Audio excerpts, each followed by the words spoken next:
Hello guys, welcome back to my channel. For today's video, mag-unbox tayo ng Dito Wow-Fi Ultra.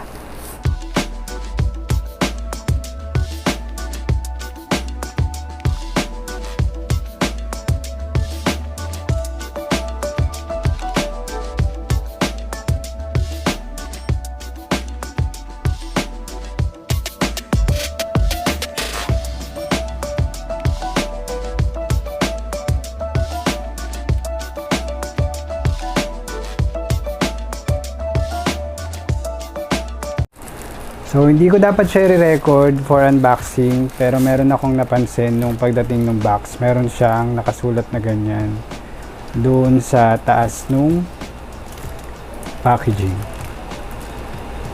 So, record unboxing. Tapos, ayun yung nakasulat doon sa gilid. So, consider recording your unboxing to support potential return or refund claims. So, i-unbox na natin para makita natin yung laman sa loob.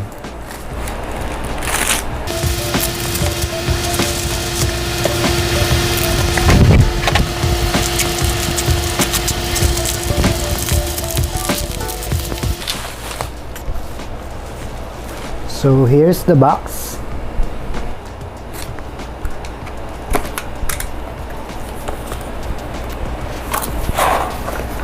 Okay, upon opening, nandun yung kanyang SIM bed.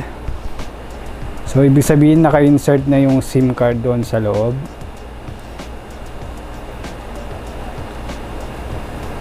So, side muna natin. Sticker. Meron siyang welcome to your all-around Wi-Fi. So, andyan yung kanyang quick setup. So, mamaya titignan natin yan. So, nandito rin yung kanyang warranty card. So, set aside muna natin. Okay, next, ito yung device. So, set aside muna natin. Tingnan natin yung ibang laman sa loob. As usual, meron tayong RJ45 o LAN cable. Tapos, meron din tayong power supply.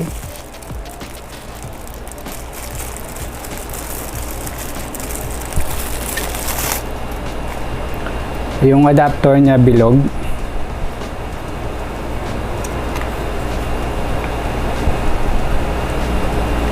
And wala nang laman sa loob. Okay, wala na. Ayun na lahat. I-close na muna natin yung box. Huwag na natin balik yung accessories kasi i-testing natin kung gumagana yung modem.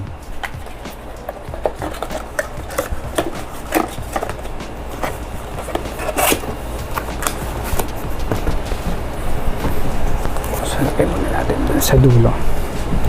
Okay, ito yung kanyang device. So, maliit lang yung device niya na medyo mabigat.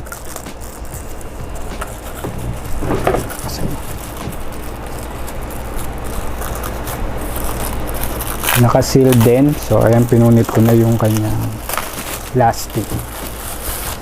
And, ayan yung kanyang modem.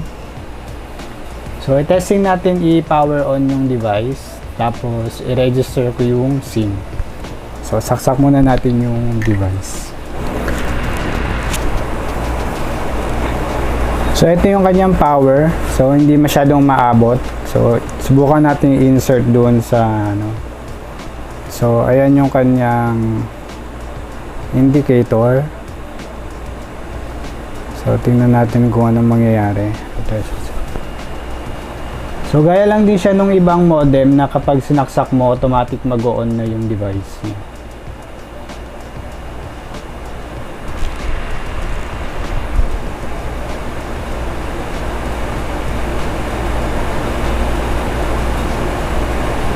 So, nagkaroon lang siya ng ilaw dun sa power indicator niya at yung kanya signal.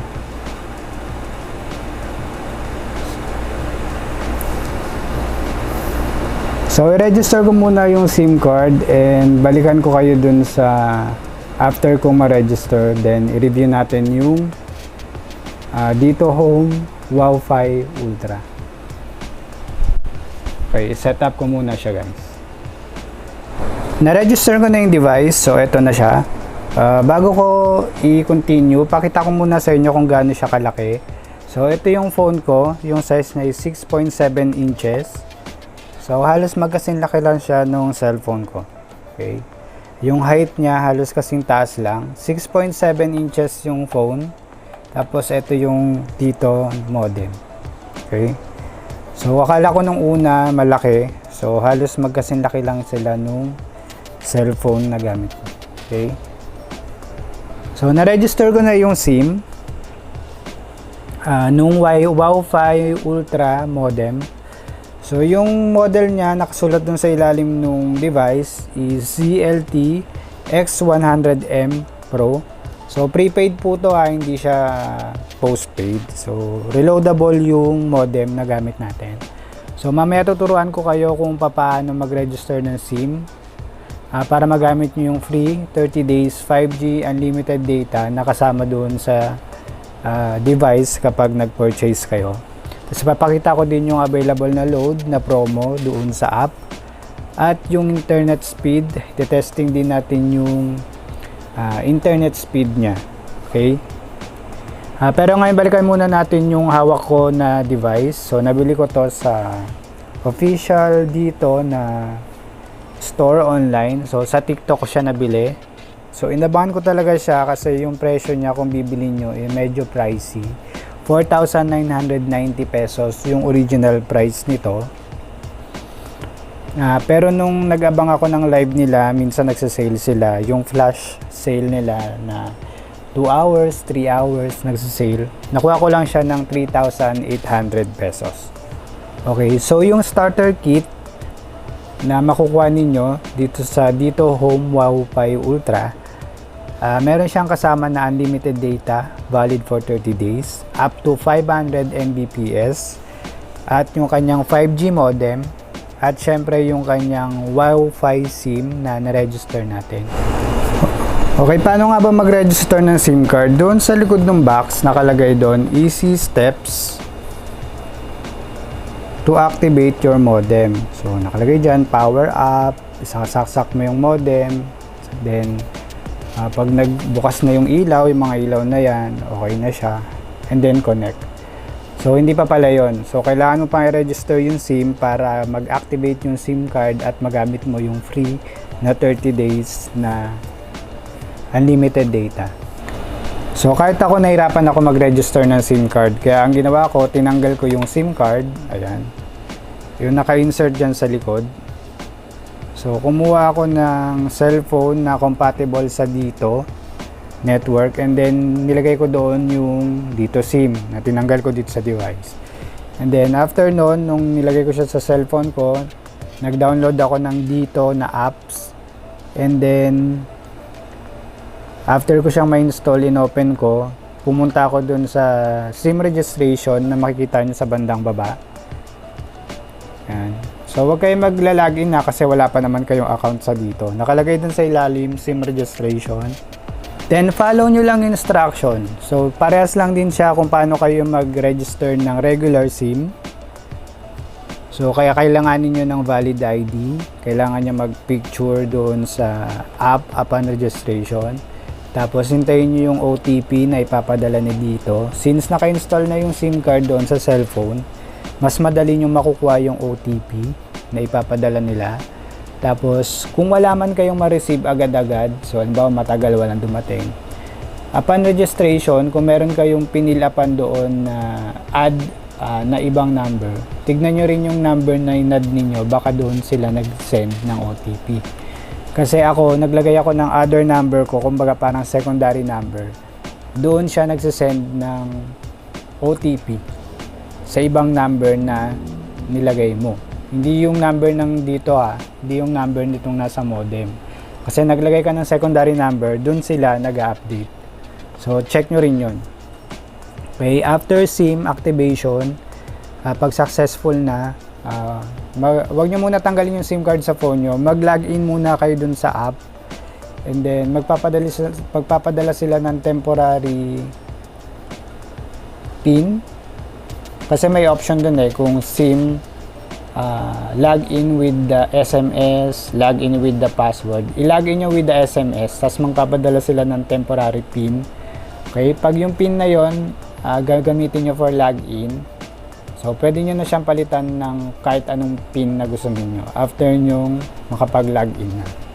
Okay, pag nakapag-login na kayo dun sa apps, ibalik nyo na yung SIM doon sa modem, tapos gamitin nyo na yung free na 30 days unlimited na data. Okay, pag nakapag-login na kayo dun sa app, pag naubos yung 1 month subscription ninyo na free, makikita nyo dun yung mga promo na pwede nyong i-enroll.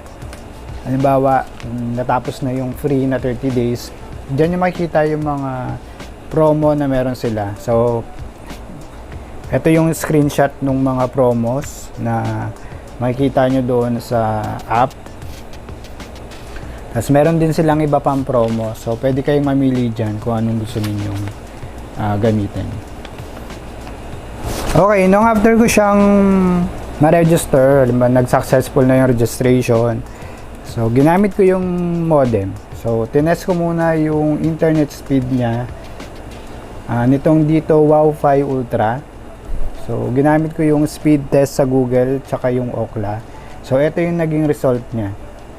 So, in-screen record ko, tapos ayan, i-play natin habang nagsasalita ako. So, yan yung result niya nung unang akong ginamit. After niya, nag-try din ako ng speed test ng morning, afternoon, tsaka gabi. So, ito yung mga result niya. So, ilalagay ko na lang dyan yung screenshot. Consistent yung nakukuha kong result. So, ganun lagi yung lumalabas. 100 to 200 plus Mbps. Tapos, dito sa area namin sa Manila, so, medyo mahina yung talaga yung signal ng 5G. Kasi nga kulob yung lugar namin. So, okay na siya for me dun sa nakukuha kong speed test. At least 100 to 200 plus. Mabilis na yan para dito sa area namin.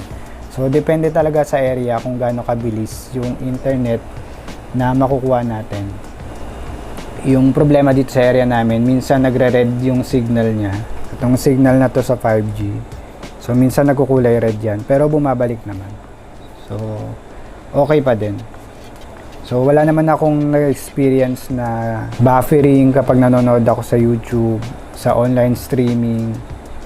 Sa gaming, hindi ko masyadong na-test. Pero pinasubukan ko dun sa kakilala ko. Sabi niya, nag-lag daw. Pero hindi siya sigurado kung sa internet connection ba. Pero, tungkol doon, ilalagay ko na lang sa comment section or sa pin post yung resulta ng gaming. So, hindi kasi talaga ako gamer na tao. Papatest ko ulit dun sa kakilala.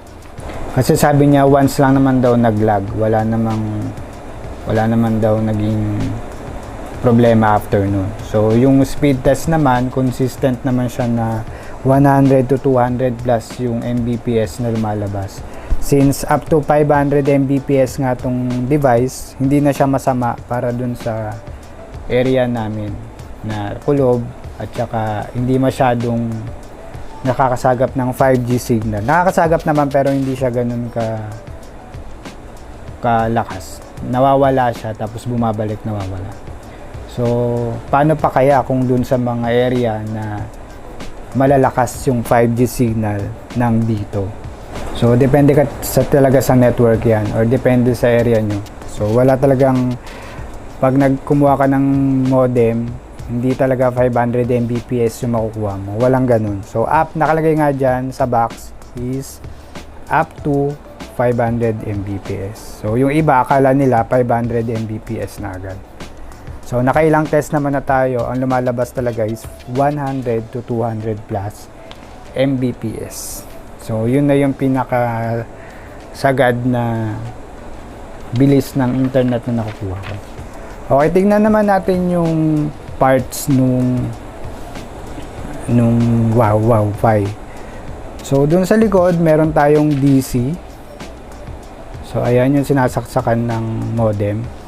So 12 volts lang yan guys ha. Huwag nyo sasaksakan ng below 12 volts kasi baka mag short circuit or baka mas mataas na voltage, baka masira yung device nyo. Hanggang 12 volts lang siya. Okay? Kasi ako dati nag-experiment ako, ibang cable yung ginamit ko, hindi ko alam na may voltage pala siya, nasira. So meron din tayong LAN port, yung butas na yan.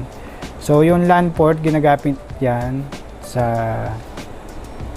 minsan sa TV, meron tayong connector ng LAN. So para direct na yung internet doon sa TV. Tapos pwede rin sa laptop, makikita nyo yung laptop nyo may ganyang butas. So gagamitan nyo siya ng LAN cable nung kulay dilaw na to. Okay, may nag-comment nga dun sa dati kong unboxing, hindi niya raw alam kung saan to ginagamit. So nung napanood niya yung video ko, ngayon alam na niya kung para saan tong kulay dilaw na cable. Okay? Tapos meron din tayong WPS button. So kung gusto niyo ng 5G na WPS, 1 to 3 seconds nyo lang siya pipindutin. I-hold nyo siya ng 1 to 3 seconds para sa 5G WPS. Para sa 2.4G naman na WPS, i-hold nyo siya ng 6 to 9 seconds. 6 to 9 seconds. Okay? Okay, of course, yung kanyang, ito yung WPS ha. Of course, yung kanyang SIM slot. Yung SIM slot para sa SIM. So, lang SIM card natin dyan is nano SIM na. So, nandyan siya naka-insert. Of course, meron tayong reset button. Okay, reset button kapag nakalimutan nyo yung password na nilagay nyo. For example, nagpalit kayo ng password. Hindi nyo na maalala, mali na, hindi na siya gumagana. Reset nyo lang yan. Sundutin nyo ng SIM ejector. Magre-reset yan, babalik yan sa factory unlock. Factory unlock kung ano yung password tsaka name ng wifi, kung paano nyo siya binili. Nung una nyo siyang binili, yun din yun, babalik siya sa dati. Okay, meron din tayong Type-C port. So, yung Type-C port guys, hindi siya pang power ha. Hindi yan pang power. Huwag nyo sasaksakan ng Type-C na cable yan tapos direct nyo sa ano, baka masira. Ginagamit lang siya for transmission ng data at hindi rin siya ginagamit for power bank. For transmission lang siya ng data.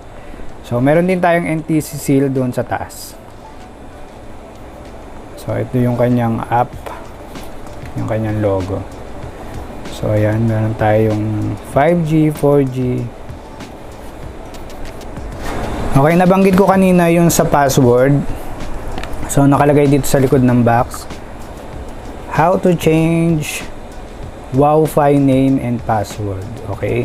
Unang-una, i-connect nyo muna yung device niyo doon sa Wi-Fi. Dito sa Wi-Fi device natin. And then, pag naka-connect na kayo,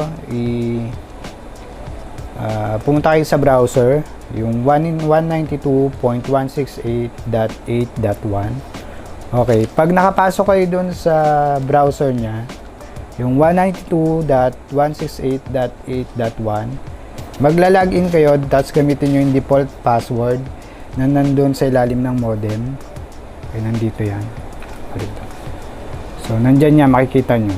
Maliit nga lang siya. So, ako ginagawa ko, pinipicturean ko yan, tapos sinuzoom ko para mas makita ko. Ang liit kasi sobra. So, yun. Tapos, punta kayo sa settings. Tapos, change yung Wi-Fi name and password. Okay, yung device na to, yung model niya is ZLT X100M Pro. Okay, ulitin ko, prepaid siya, hindi siya postpaid. Maliit lang yung device, so nagandaan ako sa design. So, medyo pricey nga lang. Kasi 4,990. Pero maganda kasi ulitin ko up to 500 Mbps yung kaya niya. So, yung dati ko kasing gamit, yung home Wi-Fi. So, ito siya. Pakita ko sa inyo. Ayan. Minsan, hindi pa siya umaabot ng 100 Mbps. Okay. Hindi siya umaabot ng 100 Mbps. Dito sa area namin, ha. Ewan ko dun sa iba. So, bihira lang siya umabot ng 100 Mbps. Okay. Nakita nyo naman yung speed test, 100 to 200 plus Mbps. Okay, mabilis na yun kumpara dun sa dati kong gamit nga na modem, yung pinakita ko. So, dito kasi sa area namin, kulob, halos wala kaming bintana sa bahay namin. So, walang bintana kasi gitikit-tikit yung mga bahay. So, kaya yung signal namin, parang nahihirapan din siyang lumusot. So, isa pa napansin ko sa kanya is mahal yung unlimited data niya for 1 month. Yung unlimited data niya na 5G is 1,090. Valid na yun for 30 days. Tapos, 690 pesos naman for 15 days. So, namahalan ako sa subscription. Pero, sulit naman kasi sa internet speed niya. So, nagagamit ko na parang naging doble yung speed ng kaysa dun sa regular modem na ginagamit ko noon. So, high-speed data at maganda for streaming apps. So, Super HD din yung mga pag nanonood kayo sa streaming apps, sa YouTube. So, high resolution talaga.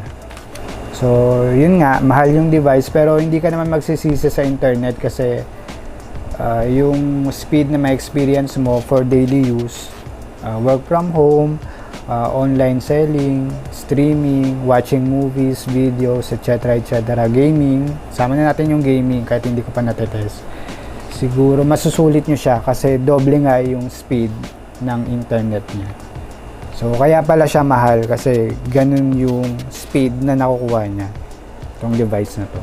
So take note ko lang ha, itong area namin kulob pa to, hindi pa to open area. So mabilis na. Ulitin ko, paano pa kaya sa iba?